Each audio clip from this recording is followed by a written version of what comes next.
Oh,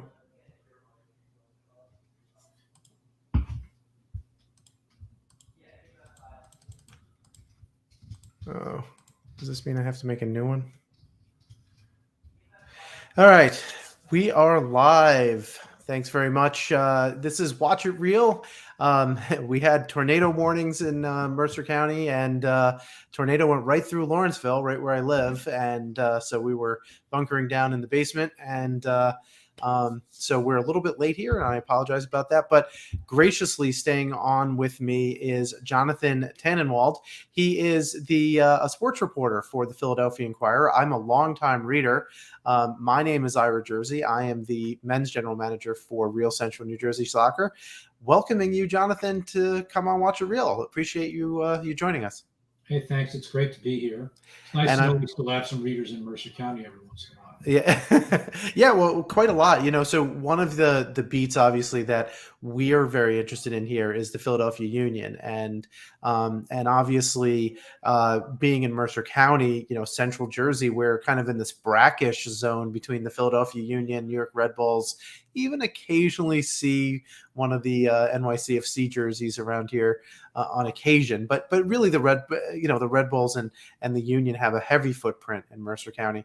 I want to talk, just because we're on the eve of World Cup qualifying tonight as we record here on the 1st of September. There's a lot of exciting stuff going on within the Philadelphia soccer world, and including a lot of players getting looks by both youth national teams and now guys like Brendan Aronson, who is from New Jersey, played for the Union, is gonna play in a World Cup qualifier.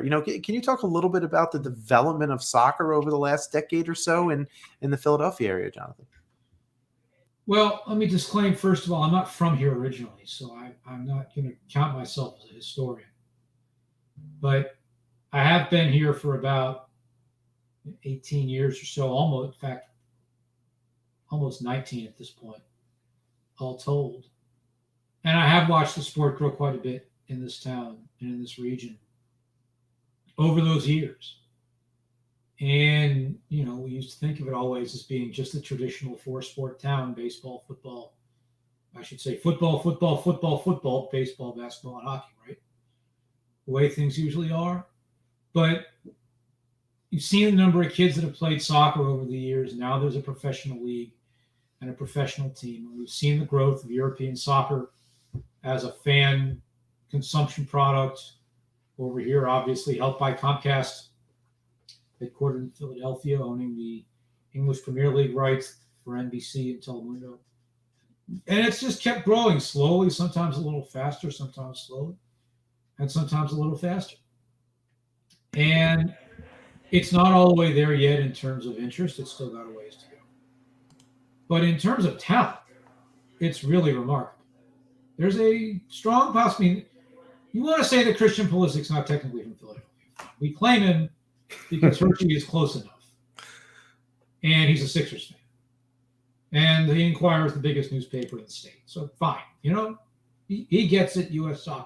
soccer gets it. People who read the Inquirer get it. You got Pulisic, Zach Steffen, who's from Downingtown, PA. Mark McKenzie, who born in the Bronx but moved to Bear, Delaware when he was 4 years old. And Brendan Aronson, who's from Medford, New Jersey.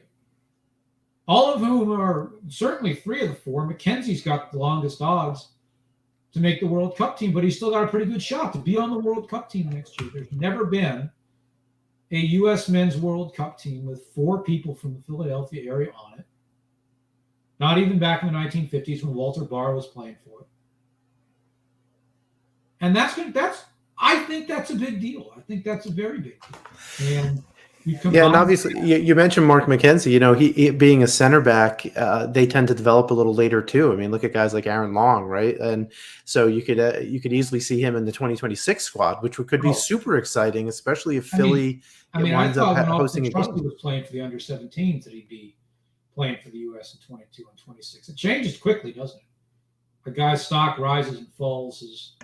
His work comes here and there. He hits a certain level, or he goes to a higher level, or he doesn't. But you throw in, I mentioned the four men's players from around here. You throw in Carly Lloyd, obviously being from Delaware, New Jersey.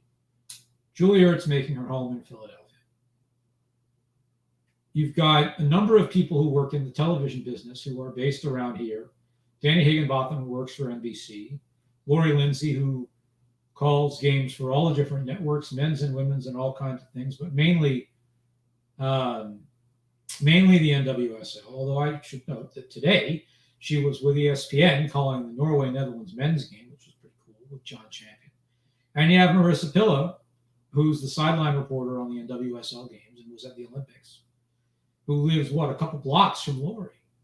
So there's a lot of human capital in soccer in this town. It doesn't always get a ton of recognition in that regard. I wish it would get a little more, because then we might get a few more national team games every now and again. But it's a great place to live, and it's a pretty good place to be a soccer fan. I'll do my little troubadour act here for a minute and say that I wish that the stadium was not half an hour out of town. It can be a little hard to get to sometimes. I can get to Red Bull Arena more easily on the train than I can get to Subaru Park, which is too bad. But it is a great venue, though. I've been to a number of both Union games as well as I'm spoiled because I get to travel the country, and in non-pandemic times, travel the world. I was in Portland and Seattle a couple of weeks ago, and you can just walk across downtown, to get to those stadiums. And I was at Red Bull Arena on Sunday for the Gotham game. So I'm a little spoiled. I realize that. I don't drive as much as other people do because I live in the city. But yeah, once you're in it, it's a great stadium to watch a game in. It's loud. Even when it's not full, it's loud. So when it is full, it's really loud. And that team can be pretty entertaining. Got some good players and some really interesting young players even now, with Paxton Aronson, who's Brendan's younger brother, and Quinn Sullivan, who's the latest, part of one of a really great, famous Philadelphia soccer family. So, Real Central New Jersey, I don't know if you knew this, Jonathan, but we had a friendly. Right? Is Trenton? Is New Brunswick? Yeah, we're Mercer County, so we're. No, I'm making a joke about what Real Central New Jersey. Yeah, so that's what we call ourselves. So and it's funny because a lot of people who don't live in Central Jersey suggest that we don't exist, but of course we think we exist, so therefore we do. But regardless, your colleague Stephen Goldsmith, yes, who I know has been on this show a few times. I've actually known him for many years because he and I used to cover Princeton basketball games.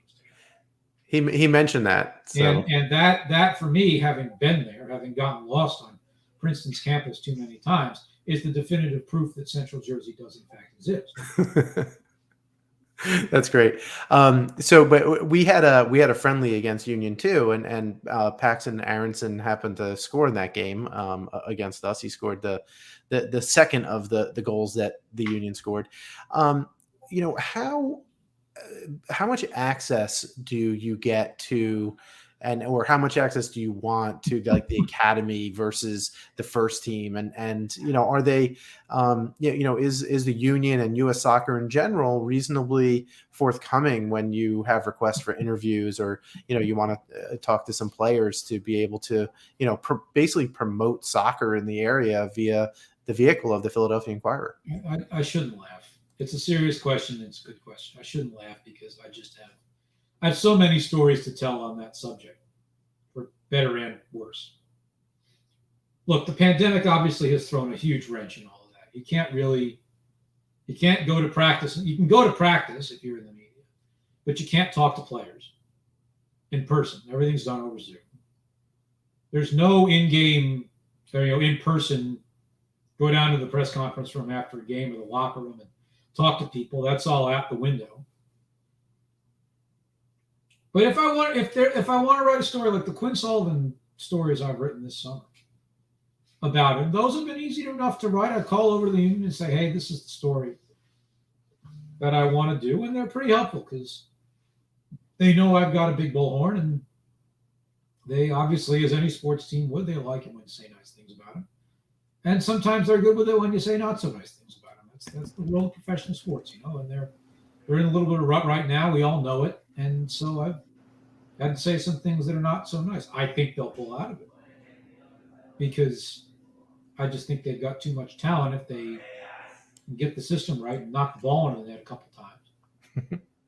But obviously, Friday night's going to be tough because it's without so many players who are gone during the FIFA window. And the game they're playing Friday night against New England was originally going to be the night that they're playing Club America in the Champions League, and they had rescheduled the MLS game into this window when, they're without Jamiro Montero and Olivier Mbaizo and Corey Burke and Andre Blake and Alex Pallet, 7 guys total. Daniel Gazdag, too, is away with Hungary. And New England's not going to have Matt Turner because he's down with the U.S. and Tejan Buchanan's in Canada. So, it's a tough time for a league game, but I generally don't like it when MLS plays through FIFA windows, but this time they have my sympathy a little bit because there's just no room left. Yeah, you wonder about these other kind of international interleague competitions, if it should be. And you mentioned Alvis Powell there. Alvis Powell actually played his first match in a Union uniform against Real Central New Jersey back in May, by the way. So just another plug for us. Let's turn to the national team because you mentioned it a couple of times. We do have this window. We have tomorrow night. We play El Salvador away. What's been your impression just from readers and people who comment on what you write about for your national team coverage, which we've met a couple of times, like when Vlatko Andonovski was announced. We were up in New York for that announcement. I don't remember. Don't ask me how I snuck into that because I don't know the answer. Well, I did as well, because at the time I was working for a podcast network. So, but what's your impression about people following the Union versus those people following national teams, and in particular one or both of the U.S. national teams? It's funny because I cover Gotham FC a little bit too, in part because of Carly Lloyd, but in part as sort of a legacy vestige of their having played at Rutgers and being just close enough to Philly that they cultivated not a substantial fan base in the Philadelphia area, but one that they knew about and recognized, and they still recognize. And they don't mind having me up there, in part because not nearly enough of the newspapers in New Jersey cover the team on a regular basis, and so there's opportunities for me there. I got an email from a guy saying, "What have you got all this national team stuff in the women's soccer in the paper? What happened to covering the Union?" I wrote back to the guy, I said, "Patience. I was on vacation for a couple of weeks. I'll get back to it soon." It's interesting to me because I've been involved in soccer for so long, and I'm not from here, so I have no connection to the Union as a Philadelphia fan. I was never that. And in Philadelphia, it's a place where the local team matters more than anything else, even the national teams and so on. And I grew up, as did a lot of soccer fans in this country, knowing that in soccer is the only one of the mainstream American sports where the national team is the biggest thing at all times. In hockey, it is for a couple weeks a year. In basketball, it is for the Olympics every 4 years or whatever. In soccer, the national team is always the biggest thing. That is what you are going toward. Unless you are a club over country person, which some people in Europe obviously are, an increasing number of people in the United States are. And it stems in Philadelphia, not from any dislike of the national team, but from a sense of, and I've dealt with this from people in the media before, I don't care about the national team. I only care about the Philadelphia team. When I'm sitting here saying, no, the national team is the biggest deal, men's and women's. And that takes some translating. What's saying? Why are the players leaving their teams in the middle of the year to go play for their country? Well, because that's how soccer works. And ultimately, over the years, people have gotten better understanding that. I think in general, there's a lot of excitement about the U.S. men right now going to World Cup qualifying with what is, I think we all would say fairly, the most talented team that the U.S. men's program's ever had. By pedigree of where the players are playing, by the talent that we can see with our own eyes when they're playing for some of the biggest teams in Europe, Chelsea, Dortmund, Barcelona, Juventus. We can, it's okay. Sorry, just drinking some water. It's all good, yeah. It's okay even for us in the media to stop and say the U.S. men's soccer team in this year, 2021, has players at Chelsea, Manchester City, Barcelona, Juventus, Borussia Dortmund. RB Leipzig. Don't forget them. Pardon? RB Leipzig. Yes. Well, Leipzig's not as well known to the greater populace yet. But they're obviously very good. There's 12 American men who will be in the Champions League this season. That's a record, I believe. It's a great number, and some of them are going to play against each other. I think actually it's double the previous record. Well, and you look at, most all of them are on this squad. Tim Weah is out injured, but he won the French title last season with Lille, and Christian Pulisic won the European Cup with Chelsea, and so on and so forth. So it's really great. But really the question is, what happens if they all play together, which we have not seen enough. We saw it some in the Nations League Final Four, and it was not always great soccer, but it was wildly entertaining. And they beat Mexico in a game we're going to all remember for a long time. Yep. That counts for something.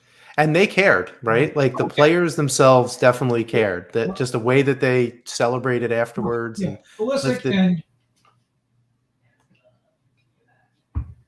I think some people wondered, times unfairly, how much Pulisic really cared. No, he cared. People can disagree with this and that and other things about how he goes about his business, but he cares about the national team very much. And I think that if he had the ability to play tomorrow night, he would.